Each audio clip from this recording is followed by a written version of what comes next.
Milestone presenting Vira, truly independent AI homes, 0% no other charges. போரூருக்கே இது புதுசு at Kattupakkam Porur. கோயம்புத்தூர்ல வந்து சிறுவாணி டேம் பிரச்சனை மிக முக்கியமான பிரச்சனை. ஒரு 10 நாள் பெரிய போராட்டம் எடப்பாடியாருடைய பொதுச்செயலாளர் ஆணையம் பெற்று நடந்து போறோம். அப்ப வந்து எடப்பாடி முதலமைச்சர் 50 அடி தேக்கிட்டு இருந்தாங்க.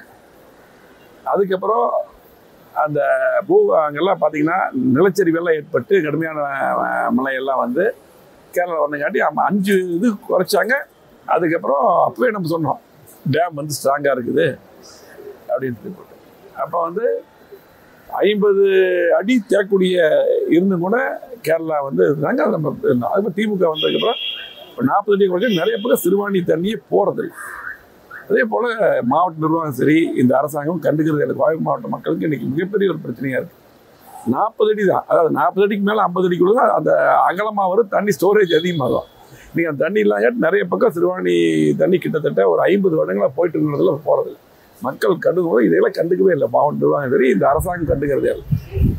இதுக்கு வந்து எங்களது பொதுச்செயலாளருடைய ஆணையம் பெற்று மிகப்பெரிய போராட்டம் நடத்துவோம். உடனடியாக அந்த சிறுவாணி டேமுக்கு எடப்பாடியாக இருக்கும்போது தூர்வாடுறதுக்கும் அப்போ வந்து பார்த்தீங்கன்னா முயற்சி பண்ணி கேரளா சீஃப் மினிஸ்டர் பேசினாங்க. அதே கிடப்பில் போட்டாங்க. அது பண்ணினால் ஸ்டோரேஜ் அதிகமாக இருக்கும். அதே போல் இன்றைக்கி அங்கே வந்து கேரளாவுக்கு வந்து இவங்க பணம் கட்டோன்னு சொல்கிறாங்க. அந்த பணத்தை சரியாக கட்டல. சட்டமன்றத்திலே நான் பேசுகிறேன். சட்டமன்றத்திலேயே இதை பற்றி நாங்கள் பேசியிருக்கிறோம். சட்டமன்றத்திலே பேசி இப்படி பணம் கட்டுறது கட்டுங்க நான் பேசியிருக்கேன். கோயம்புத்தூர் மக்களுக்கு மிகப்பெரிய பிரச்சனையாக இருக்குது. அதுக்கப்புறம் அதுக்கும் ஒன்றுமே அவங்க ஸ்டெப் எடுக்கலை. இப்போ கோயம்புத்தூர் மாவட்ட நிர்வாகம் எடுக்கல. இன்னைக்கு கோயம்புத்தூர் முழுமையாக கண்டுக்காமல் விட்டாங்க. எங்கே பார்த்த சாலைகள் பல பிரச்சனைகள் இருக்குது. இப்போது முக்கியமான பிரச்சனை சிறுவாணி டேம் பிரச்சனை இருக்குது. நான் 50 அடி உடனடியாக தேக்கணும். மழை வந்துட்டு இருக்குது. இன்னைக்கு திறந்து விட்டுருக்காங்க. 2 நாளைக்கு கூட திறந்து விட்டாங்க. நம்ம ஸ்டோரேஜ் தண்ணி திறந்து விட்டே இருக்கிறாங்க. டெய்லி இதை கண்டுக்காமையாக இருக்காங்க. இது மிகப்பெரிய பிரச்சனை. இது தொடர்ந்து இப்படி பண்ணாங்கன்னா கண்டிப்பாக ஒரு 10 நாளில் மிகப்பெரிய போராட்டம். சார், இன்னைக்கு காலையில் பேரூரில் வந்து 2 விதமான நிகழ்ச்சி நடந்தது.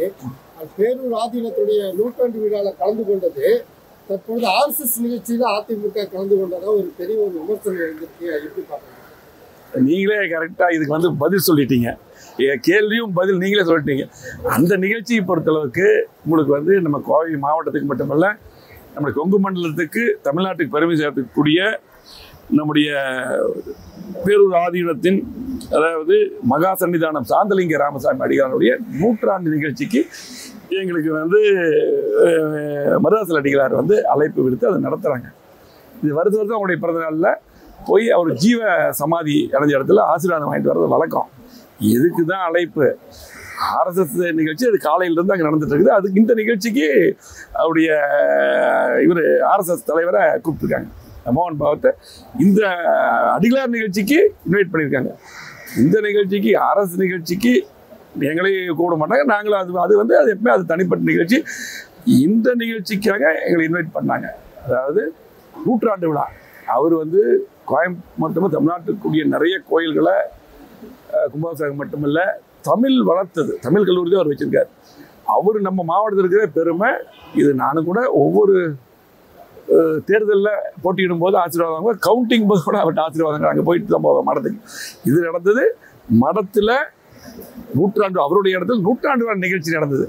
அதுக்கு தான் அழைப்பு. அதுக்கு தான் போனோம். இது எப்பவுமே நான் போகக்கூடிய நிகழ்ச்சி. இது நான் மட்டும் இல்லை, கோவை மாவட்டத்துக்கு முக்கியமான போரா வந்துருந்தாங்க. அதுக்கு RSSக்கு அவங்களுக்கு சம்மந்தம் இல்லை. இதை வந்து மிங்கிள் பண்ணி அவங்க போடுறாங்க. அவரு வந்து இல்லை இல்லை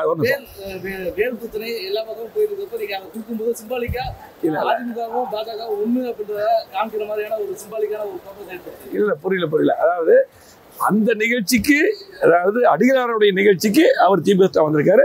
அதுக்கு வந்து இந்த என்னுடைய தொகுதி அது. நான் மட்டும் இல்லை எல்லாருமே அங்கே போயிருக்கவங்க இது பண்ணாங்க. அந்த அடிப்படையில் கொடுத்தோம். இது வந்து இதுக்கு RSS நிகழ்ச்சிக்கு நம்ம இப்போ மேலே எப்பவுமே அவங்களும் நம்மளை கூட பண்ணாங்க. அது தனி அமைப்பு. அதே போல் தெளிவாக வந்து நீங்கள் புரிஞ்சுக்கணும். அந்த நிகழ்ச்சி நடந்தது வேற. ஆனால் இப்போ திமுக வந்து அவருடைய கையாளத்தனத்தை குறிப்பாக முழுமையாக மக்கள் எதிர்ப்பாயிட்டாங்க. இதை மறைக்கிறதுக்கு வந்து இப்படியெல்லாம் ஒரு சாதாரண ஒரு மிகப்பெரிய ஒரு மகானுடைய நிகழ்ச்சிக்கு நாங்கள் போனதை திரிச்சு இப்படி போட்டு இப்படி கிளப்பி விடுறாங்க. இது வந்து மனசாட்சியில் செய்கிற வேலை.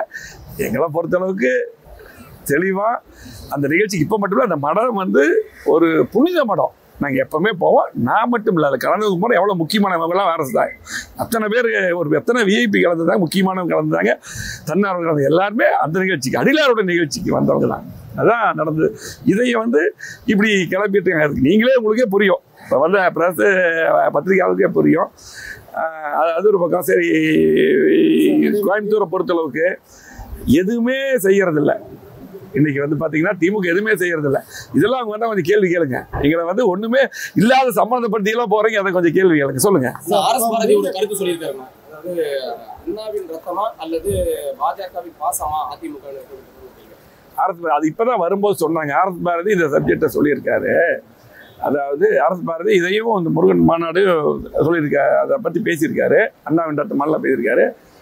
ஆர்எஸ் பாரதி அவர் எப்படின்னு உங்களுக்கு தெரியும். அவர் எப்போ பேசினாலும் பொய் மட்டும்தான் பேசுவார். எங்களுடைய பொதுச்செயலாளர் மேலே அடிக்கடி ஏதாவது, இன்னைக்கு அவருக்கு வந்து பொதுச்செயலாளருக்கு பெரிய செல்வாக்கு வந்து இன்னைக்கு பார்த்தீங்கன்னா ஒட்டுமொத்த மக்களும் மீண்டும் முதலமைச்சர் எடப்பாடியார் வருவான்னு முடிவு பண்ணிட்டாங்க. அதே போல் இந்த இதை பொறுத்தவங்க பதில் சொல்லிட்டேன். இது முழுமையாக அடிகளார் ராமசாமி அவர் ஆதீனம் அவங்களுடைய நிகழ்ச்சிக்கு போனோம். இதெல்லாம் ஆர்எஸ் பாரதி இது என்ன நடக்குதுன்னாலும் பார்த்துட்டு இதை பற்றி பேசணும், விட்டுருங்க. அதே போல் அந்த முருகன் மாநாட்டுக்கு போனவங்க வந்து அங்கே போகும்போது எங்களுடைய அமைச்சருக்கு போனாங்க. அங்கே போகும்போது பேரறிஞர் அண்ணாவை பற்றியோ பெரியாரை பற்றி இப்படி ஒரு நிகழ்ச்சி அவங்களுக்கு தெரியாது.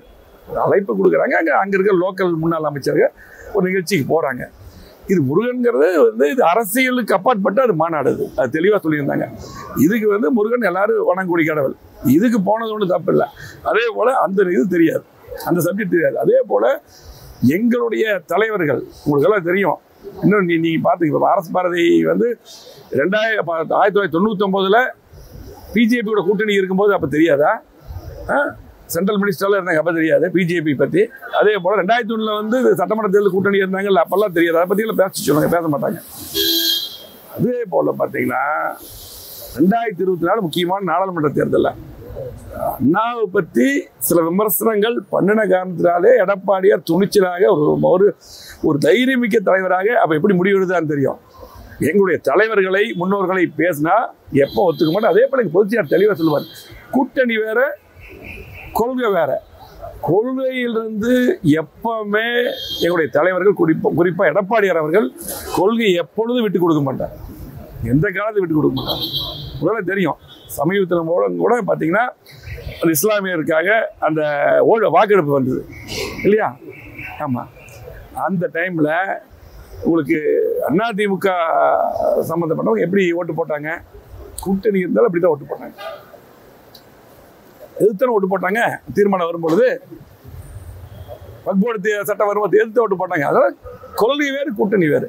அதே போல் இவங்க வந்து சுயநலமாக எப்படி வேணாலும் இன்னைக்கு வந்து எங்களுடைய பொதுச்செயலாளர் டெய்லி அறிக்கை விட்டுருக்காங்க. அதே போல் எப்படின்னா இந்த அரசாங்கம் மக்களிடத்து தோல்வி அடைந்து விட்டது. ஆகவே இன்னைக்கு வந்து என்ன வேணாலும் பேசி திசை திருப்ப பார்க்குறாங்க. இப்போ நாங்கள் ஒரு நிகழ்ச்சிக்கு போகிறோம், இந்த நிகழ்ச்சி வேற மாதிரி திசை திருப்பாங்க. அதே போல் பார்த்தீங்கன்னா முருகன் மாநாடு பொதுவான மாநாடு எவ்வளோ பெரிய கூட்டம் இருக்குது. இன்னைக்கு பாரதிய ஜனதா கட்சியும் அதிமுக கூட்டணி ஆயிடுச்சு. கூட்டணி ஆன பின்னால் அவங்களுக்கு பயம் வந்துருச்சு. இன்னைக்கு எடப்பாடி முதலமைச்சராக வந்துருவாரு அப்படிங்கிற பயத்தில் இப்படி எல்லாம் பல விதத்தில் கிளைப்புடுறாங்க. திமுக போல ஆர்எஸ் பாரதி போல சுயநலம் இல்லாத கட்சி எங்களுடைய பொதுச் செயலாளர் இன்றைக்கு சிறப்பான முறையில் இன்றைக்கு மக்களிடம் நட்பெயரை பெற்றிருக்கார். 4 ஆண்டுகள் 2 மாதம் அற்புதமான ஆட்சி தந்தார். மக்கள் அதை தான் பேசுறாங்க. இந்த ஆட்சியில், திமுக ஆட்சியில் எந்த திட்டம் வரல, இன்னைக்கு எதுவுமே நடக்கல. இன்னைக்கு அவங்களுடைய சம்பந்தப்பட்ட ஆர்எஸ் பாரதிக்கும் சரி, அவங்களுடைய குடும்ப சம்பந்தப்பட்ட ஆட்சியாக தான் பார்க்குறாங்க. ஆகவே கண்டிப்பாக இன்றைக்கு மக்கள் தெளிவாக இருக்காங்க. எப்போ தேர்தல் இருந்தாலும் எடப்பாடி முதலமைச்சராக வருவார். ஆகவே ஆர்எஸ் பாரதி அவர்கள் 99 பிஜேபியோட எது கூட்டணியில் இருந்தீங்க, தொடர்ந்து அமைச்சராக இருந்தீங்க. முரசொலி மாறன் எதுவரையில் அமைச்சராக இருந்தாலும் தெரியும்.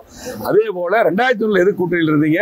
நீங்கள் இருந்தால் கூட்டணியில் இருந்தால் அப்போ எப்படி வேணாலும் சமாதானம் பண்ணிக்கலாம், எப்படி வேணாலும் அவங்க கொள்கையை மாற்றிக்குவாங்க. நாங்கள் தேர்தலுக்காக பல கட்சியோட கூட்டணி வைப்போம். ஆனால் எங்கள் கொள்கையிலிருந்து என்றைக்கும் விட்டு கொடுத்தது கிடையாது. எடப்பாடியார் அதில் தெளிவாக தான் இருக்கார். திமுக பேரறிஞர் அண்ணா ஆரம்பிச்சதுதான் திமுக. ஆனா அந்த திமுகவில் இருக்கக்கூடிய ஆர்எஸ் பாரதி நேரடியாக பாஜகவை எதிர்க்க பயந்து இப்படி சிந்து முடிஞ்ச வேலையை வந்து அவங்க முயற்சி பண்றாங்களா அப்படிங்கிறது எப்பவுமே அவர் சென்று முடிகிற வேலை தான் அவர் ஆர்எஸ் பாரதி பார்க்குறாரு. அவர் வந்து பார்த்தீங்கன்னா அவர் வயசாயிருச்சு. அதனால வந்து இன்னைக்கு பார்த்தீங்கன்னா டெய்லி ஏதாவது ஒரு அறிக்கை விட்டுருக்காரு. நான் அந்த அறிக்கை விட்டுறதெல்லாம் பார்த்தீங்கன்னா தெளிவாக மக்களுக்கு புரியும். அது எதுவுமே உண்மையாக இருக்காது. எங்களோட பொதுச்செயலாளரை பற்றி மக்களுக்கு தெரியும். அதே போல் இந்த முருகன் மாநாட்டை பற்றி அவர் ரொம்ப கேவலமாக அறிக்கை விட்டுருக்காரு. இந்த கேவலமாகலாம் அதிமுகவுக்கு அந்த மாதிரி எல்லாம் பேச முடியாது. எப்பொழுதுமே அதிமுக எடப்பாடியார் தலைமையில் சுயமரியாதையோடு கொள்கையை விட்டு கொடுக்காத இயக்கமாக எப்பொழுது இருக்கும். திமுக பொறுத்தளவுக்கு எடப்பாடி முதலமைச்சர் வந்துடுவார், அதிமுக வந்துருன்னு சொல்லி போட்டு இந்த மாதிரி வேலையில் தான் சமீபத்தில் பார்க்குறாங்க. அவளை எந்த பிரச்சனை திசை திருப்பி அப்படி ஊடகத்தில் பேச வச்சு இப்படி திசை திருப்பி கொண்டு போயிட்டு இருக்காங்க. இன்னைக்கு பாரதிய ஜனதா கட்சியும் அதிமுக சேர்ந்ததுமே மக்கள் முடிவு பண்ணிட்டாங்க. கண்டிப்பாக அதிமுக ஆட்சி எடப்பாடியார் தலைமையில் தமிழ்நாட்டில் உறுதி என்று இன்னும் அதிகமான கட்சிகள் எடப்பாடியார் தலைமையில் வரும். நிச்சயமாக கண்டிப்பாக அதிமுக ஆட்சி எடப்பாடியார் முதலமைச்சராக வருவார். நன்றி, வணக்கம்.